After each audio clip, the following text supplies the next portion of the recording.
I'm a camgirl, and one of my clients is creeping me out.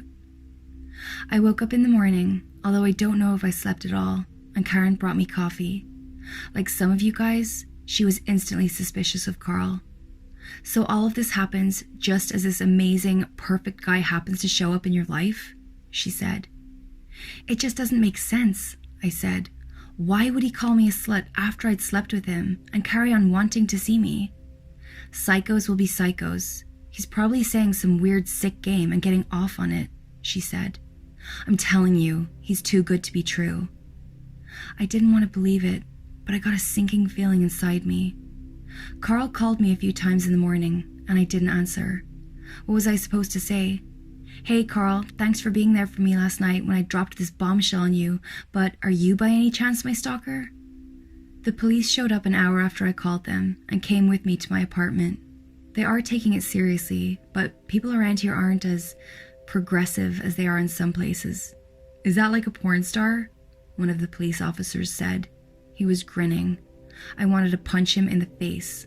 No, I'm a webcam model. What, like you do fashion shows? I sighed. Clients call me and I perform sexual acts and speak to them in a sexual way, or sometimes not in a sexual way, like in the case of Jason. So you're like one of those phone sex lines but with the video? One of them said. He looked as though he was simply amazed to find out that this existed, and his face told me that as soon as he got home, he was going to thoroughly research it. Is this even relevant? I said. I was getting irritated. I had told them that someone had threatened me, and they seemed more concerned with finding out the intricate details of what exactly I do on webcam. They rolled their eyes and exchanged judgmental looks with each other. Their interjections meant that it took quite a lot of time to actually tell the story, and by the end, I was drained. They told me that they would need to take my laptop and were going to contact the website I work for to see if they can find out more about him. Then they told me that a team would come shortly to do a sweep of the house for any listening or recording devices. Just when I thought things couldn't get any worse, I was giving the officers a list of people who had been inside my apartment recently when the sweep team knocked on the door, and I answered to see my ex-boyfriend and one of his colleagues, and my heart nearly stopped. If I ever thought I was going to bump into him, I'd have hoped it would be at the bar when I'm dressed up and looking sexy, being all independent and having drinks with the girls. Not when I was in 2 big clothes that I'd borrowed from Karen before I left her house that morning. My face red and blotchy because I was being stalked by a client from my new Camgirl business.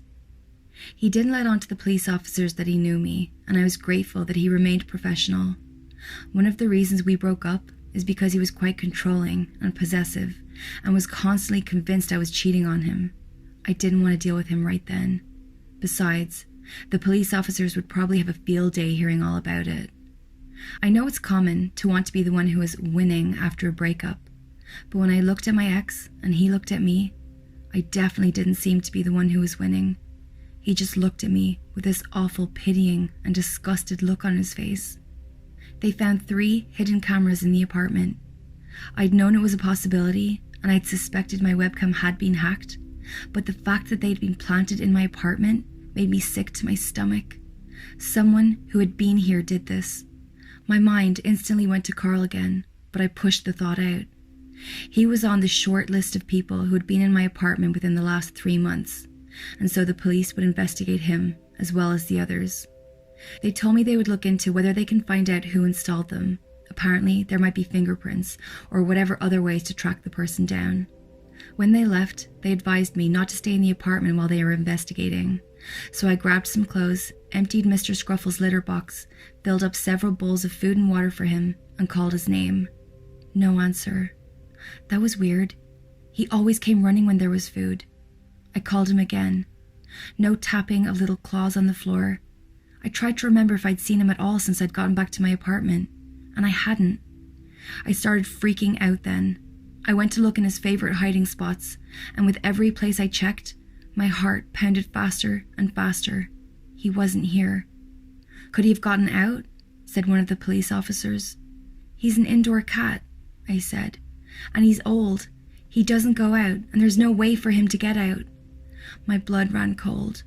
They helped me search the apartment until finally we had to accept that he was, in fact, gone. Rage rose up inside me.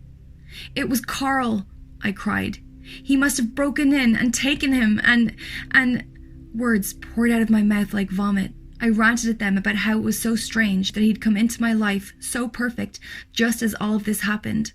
At this point, I was completely and absolutely certain that he was my stalker. "Did you give Carl a key?" they said. "No, he must have broken in. There aren't any signs of a break-in. Are you sure your cat didn't just get out?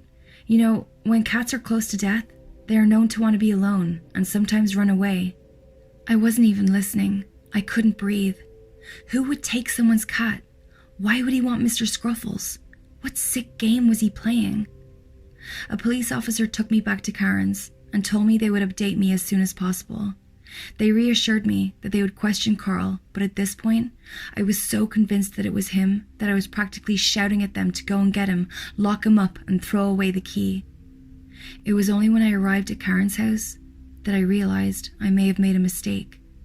When we got there, she was hysterical. She had left that morning, when I did, to drop off her son at school and take her husband to his hospital appointment. When she came home, she found a note stuck to her door, which said, "You and your crippled husband need to mind your own business." Pinned under the note was a picture of their son from the weekend at his football practice. Absolute horror and guilt washed over me. I had gotten her involved in this, and now she was being threatened too.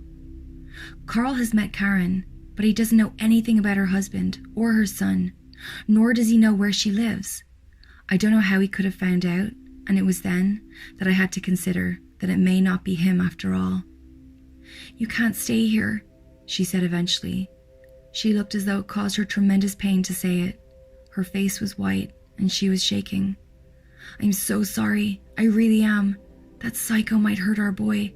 I can't." I understood. Of course I did. Would I really react differently if I was her? Karen and I have been friends for years, and the last thing I wanted was to put her in danger. I don't know what to do or who to trust. I can't think, and I just keep going over everything in my head. I don't want to reveal any details about where I am now, in case Jason somehow sees this, but I am safe for now.